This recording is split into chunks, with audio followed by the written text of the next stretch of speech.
ପୃଥିବୀରେ ମୃତ୍ୟୁଠାରୁ ଅଧିକ ସତ୍ୟ ଆଉ କିଛି ନାହିଁ। ପୃଥିବୀର ସବୁଠାରୁ ଦାମିକା କାର୍ ମୋ ଗ୍ୟାରେଜରେ ଅଛି ଅନେକ ଦିନ ଧରି।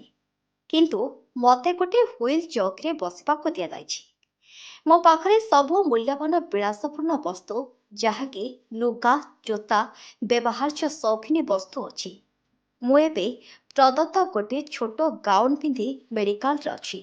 ମୋ ବ୍ୟାଙ୍କ ଆକାଉଣ୍ଟରେ ପ୍ରବଳ ପଇସା ଅଛି, କିନ୍ତୁ ଏହା ମୋ କୌଣସି କାମରେ ଲାଗୁନାହିଁ। ମୋ ଘର ଗୋଟିଏ ରାଜପ୍ରସାଦ ପରି, ହେଲେ ମୁଁ ଗୋଟିଏ ଛୋଟ ଖଣ୍ଡରେ ଡାକ୍ତରଖାନାରେ ଶୋଇଛି। ଦିନ ଥିଲା ମୁଁ ପୃଥିବୀର ସବୁଠୁ ବଡ଼ ପଞ୍ଚତାରକା ହୋଟେଲରେ ଦିନ ବିତାଉଥିଲି, କିନ୍ତୁ ଏବେ ମୁଁ ହସ୍ପିଟାଲରେ ଗୋଟିଏ ଲ୍ୟାବ୍ରୁ ଆଉ ଗୋଟିଏ ଲ୍ୟାବ୍କୁ ପ୍ରେରିତ ହେଉଛି। ଗୋଟେ ଦିନ ଥିଲା 7 ଜଣ କେଶ ବିନ୍ୟାସକାରୀ ମୋ ମୁଣ୍ଡ ସଫା କରୁଥିଲେ, ହେଲେ ଆଜି ମୋ ମୁଣ୍ଡର ଗୋଟେ ବି ଚୁଟି ନାହିଁ।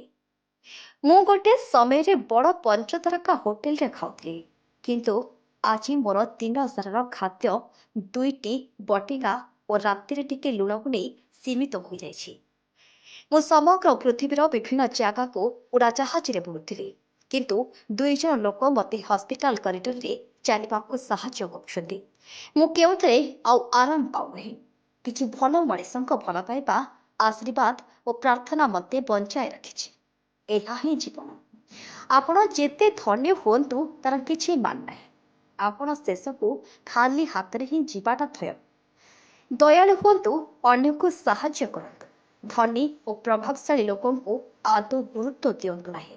ଉତ୍ତମ ମଣିଷଙ୍କୁ ଭଲ ପାଆନ୍ତୁ, ସେମାନଙ୍କ ସେବାକୁ ପ୍ରଶଂସା କରନ୍ତୁ। କାହାରିକୁ କେବେ କଷ୍ଟ ଦିଅନ୍ତୁ ନାହିଁ। ଭଲ ହୁଅନ୍ତୁ, ଭଲ କରନ୍ତୁ ଓ କାହାର ଅନିଷ୍ଟ କଥା ଚିନ୍ତା କରନ୍ତୁନି, କାରଣ ଏହା ହିଁ କେବଳ ଆପଣଙ୍କୁ ଅନୁସରଣ କରିବ। Bureau report, MTC news.